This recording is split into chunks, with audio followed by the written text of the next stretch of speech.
It seems rather apposite that today is the day that is the last day you can claim for your PPI if you were missold it, because I felt sometimes we were missold our democracy.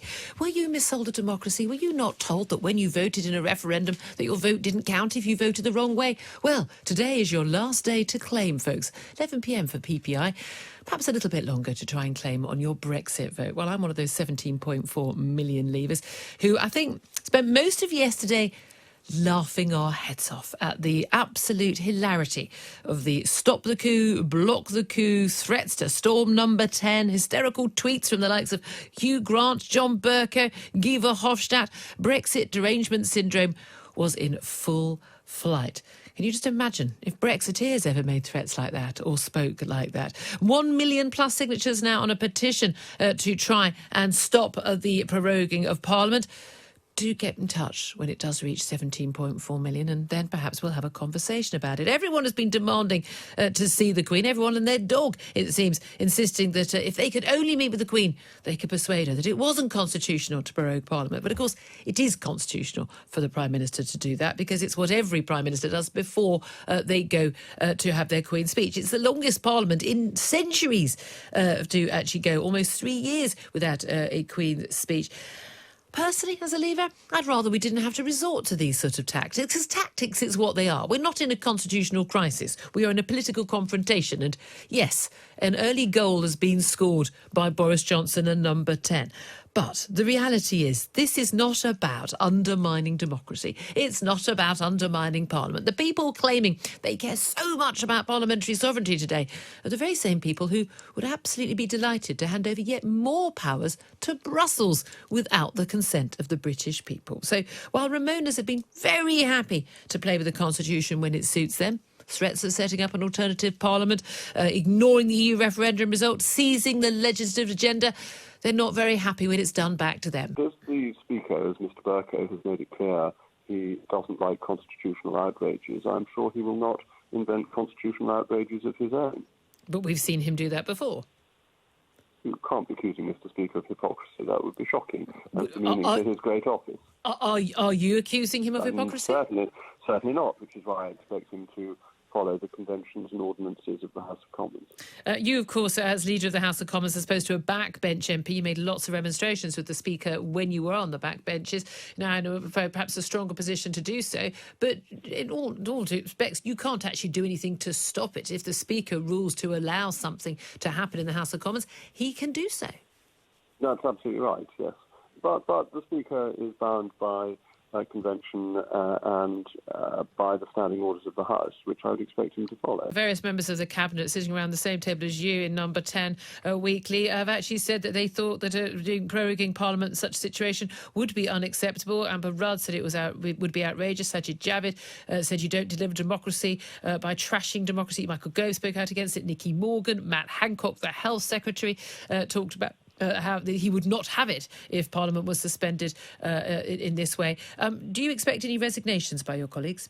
I think Nicky Morgan's comment is the one that's most illuminating, because she said clearly that a suspension for 2 months or more would be improper, and I completely agree with that.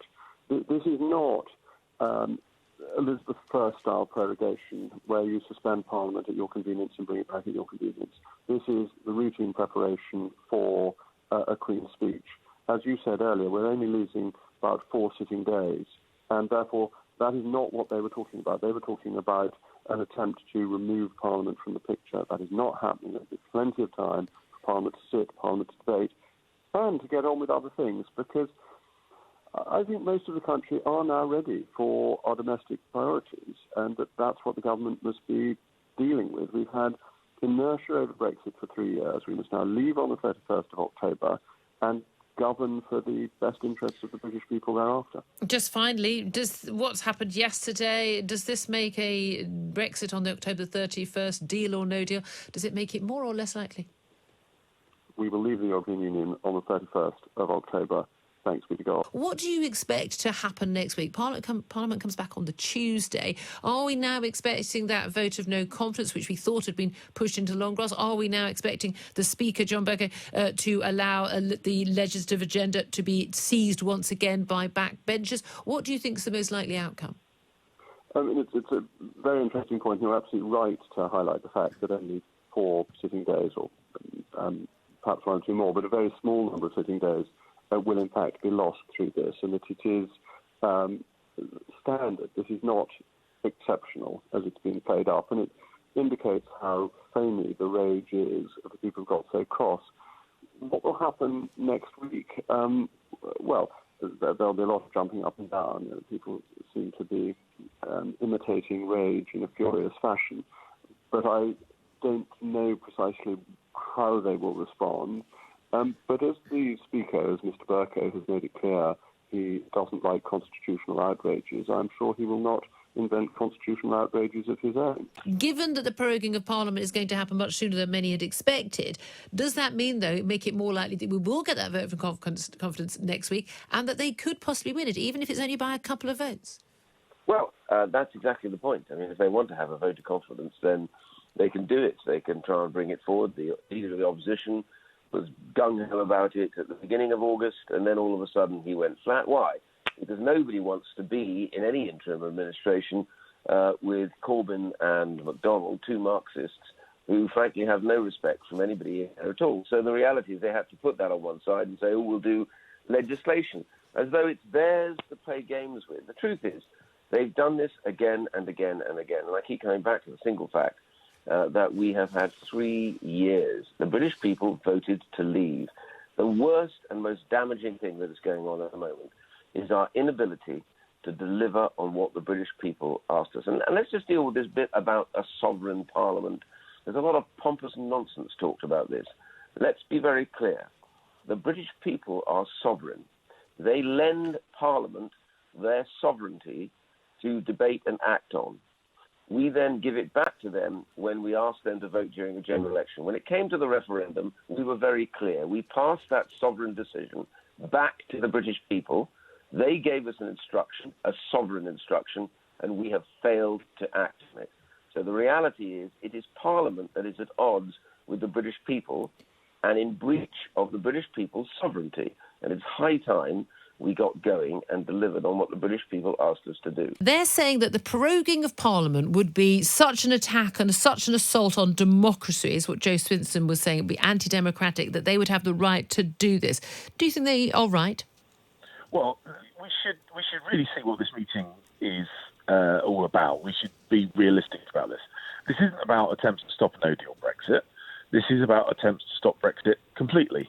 The parties that have gathered together have made it completely clear that they are looking to overturn the referendum result, ignore the instruction given to them in the 2016 referendum, and overturn the referendum result completely. The Prime Minister, the Conservatives, made it absolutely clear we have got to leave by October the 31st. That's what we're going to do. That is what people voted for. So the respect of democracy is about delivering what people voted for. This claim that somehow they've got a higher level of democratic mandate because basically, I don't know what, they're guessing at it. I think people will see that, and they'll see it for the cynical attempt to overturn democracy that it is. Won't many people, though, think that the proroguing of Parliament would be remarkably cynical if Parliament would vote down what the Prime Minister wants to do, to just simply suspend Parliament? I think people within their rights to say that that's anti-democratic as well. Well, this is an accusation that's been thrown at us over and over again. And despite saying on numerous occasions that what the Prime Minister wants to do is to deliver the agenda that he's spoken about, that we're working towards, that the 20,000 extra police officers, that's the extra money going to the frontline NHS services, that about levelling up education, rolling out better connectivity, as you're going to be discussing later on in the show. Sorry, you discussed earlier on in the show, sorry. That's what we want to do. The people talking about bringing Parliament down are the ones talking about, votes of no confidence and collapsing, trying to bring the government down. They're the ones that are talking about those kind of tactics. We're clear. We must deliver Brexit. We will deliver Brexit, and we will also deliver those things that people are so passionate about. In the middle, you've got a middle ground of basically the sensible people, floating voters, seeing the left out on the streets and people supporting Labour, and even any Labour MP out on the streets while there's, mass protests and civil disruption. That's not going to endear the Labour Party to the floating voters, is it? No, certainly not. And I don't know whether it struck Jeremy that perhaps where his street protest should go would be Brussels, in order to get the message across to the European Union that the United Kingdom would very much like a deal with the EU and they should come to the negotiating table. I think Jeremy is taking his protests to the wrong cities.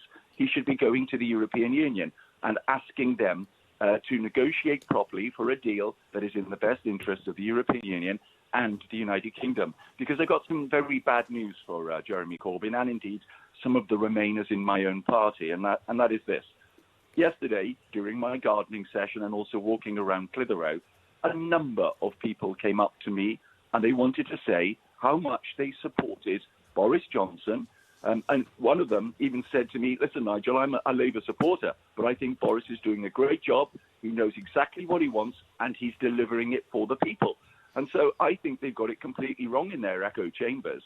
They think that they somehow or other, in trying to glue the United Kingdom to the European Union in some form of single market and customs union and paying into the European Union, something by which the British people voted totally against.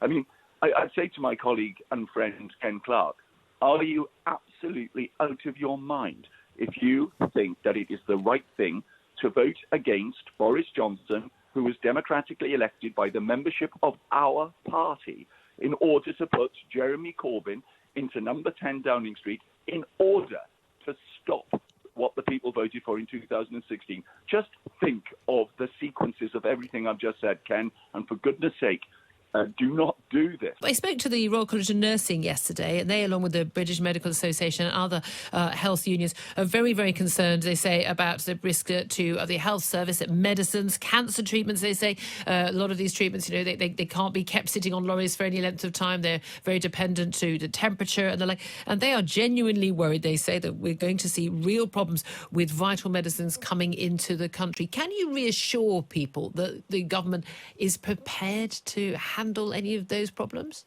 Yes, we have now, with a really fine-tooth comb, gone through every single conceivable scenario. And I think one of the things when you sit in that COBRA planning room, you realise is actually the country is actually a lot better prepared than most people know. Most people realise we're not as prepared as I would like still. I still think there's more to do, but basics like making sure that those medicines flow and those sorts of things have been worked on now for a considerable period of time. And we've got sort of backstop arrangements, if you like to use perhaps a rather unfortunate term, but backstop arrangements in place to make sure that those sorts of things can still flow. We've never done this before.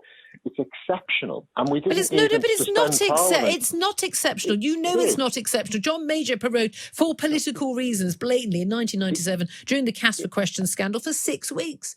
It's pretty unprecedented in the sense, and there you are, it's another Tory government doing it. That's the point. They do it as and when they want. They play with the rules. They play with conventions. Can you imagine a Labour government coming along? Can you imagine Jeremy Corbyn saying, well, we're going to suspend Parliament for a week? You would be outraged.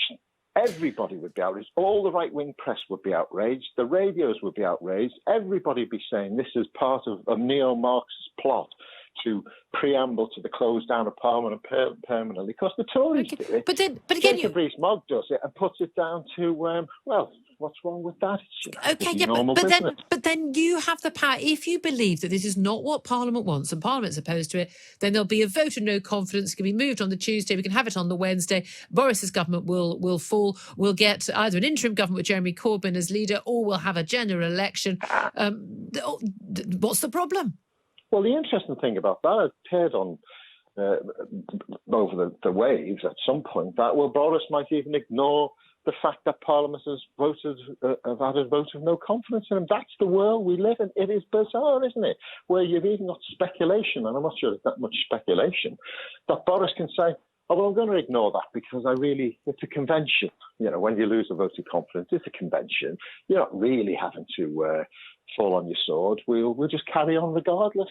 And that's dangerous. So the fact that people are even talking about ignoring a vote of no confidence of itself is pretty worrying. Well, apart from the fact, of course, it's not ignoring it. It's just that actually the government, unless there's an interim government that can be formed, continue. That is actually in the actual form of the Fixed Term Parliament Act. We are in very uncharted territories because, of course, there's a lot of grey areas involved in that, but it wouldn't be unconstitutional.